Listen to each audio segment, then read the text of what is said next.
etc., in towns with population of more than 1 lakh. Amrut 2.0, under which in Telangana tenders have been called in February this year, early this year.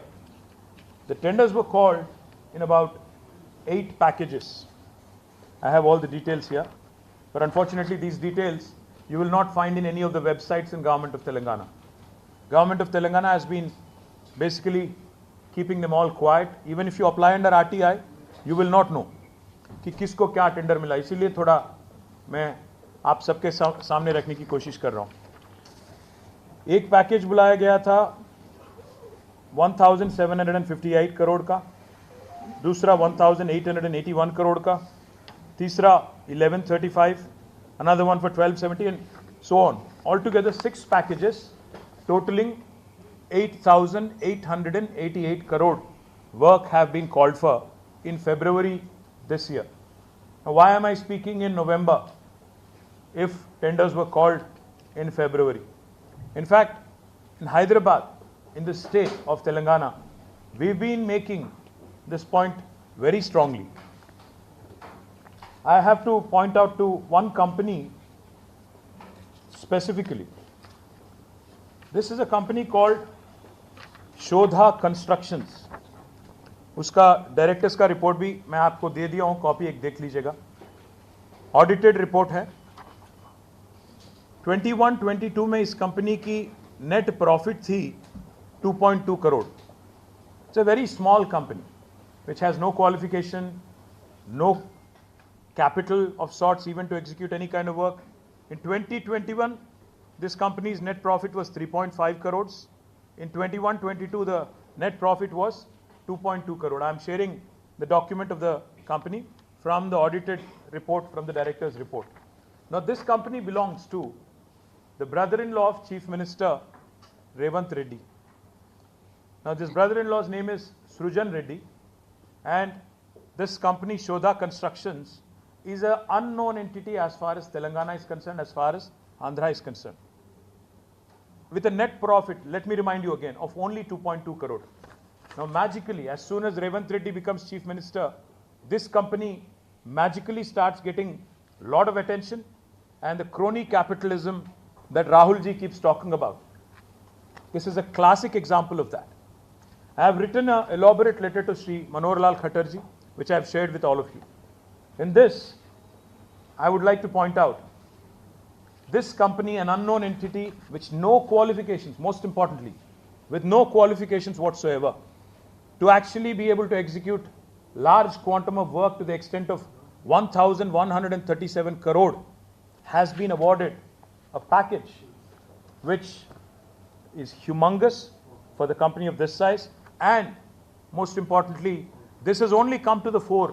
ये बाहर निकला, ये बात government ने नहीं बताया, किसी मीडिया ने इसके बारे में नहीं बताया, बाहर किसी ने नहीं बताया. अल्टीमेटली ये बात बाहर आई 13 मार्च 2024, जबकि इंडियन ह्यूम पाइप कंपनी ने एक चिट्ठी लिखी नेशनल स्टॉक एक्सचेंज को और बॉम्बे स्टॉक एक्सचेंज को, क्योंकि IHP is a listed company, it's a large company.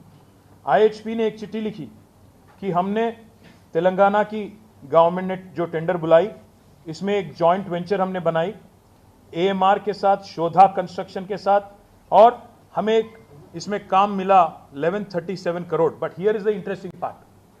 JV बनाना गलत नहीं है, काम लेना गलत बात नहीं है. Here is the interesting part. Now in this very later IHP says the value of the work awarded is rupees 1137 crore excluding GST, and the share of the works executed by IHP is 20% only. मैं फिर से कहना चाहता हूं, 1137 करोड़ की काम मिलती है एक कंपनी को, छोटी कंपनी को, जिसका नेट प्रॉफिट लास्ट ईयर था 2 करोड़. उसको एग्जीक्यूट करने का मौका दिया जाता है, जॉइंट वेंचर बनाया जाता है. सब चीफ मिनिस्टर का खुद का डिपार्टमेंट है. पैसा गवर्नमेंट ऑफ इंडिया का है, डिपार्टमेंट चीफ मिनिस्टर का है, और ब्रदर इन लॉ है चीफ मिनिस्टर का, उसकी कंपनी है, और JV बनाया जाता है. 80% काम, 80% of the work is awarded because IHP is a great company, goodness of their heart.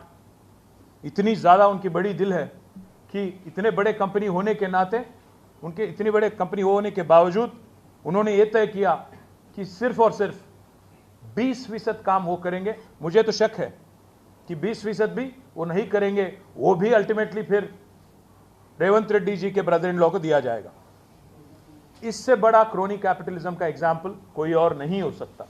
इसीलिए मैं यहां पे आया हूं और पूछना चाहता हूं राहुल गांधी जी से और बीजेपी के लीडर और बीजेपी के जो केंद्र मंत्री यहां पे हैं उनसे भी कि भाई आप बात करते रहते हो क्रोनी कैपिटलिज्म की, करप्शन की, अब्यूज ऑफ इंस्टीट्यूशंस की, इससे बढ़कर क्या एग्जाम्पल मैं आपको दूं।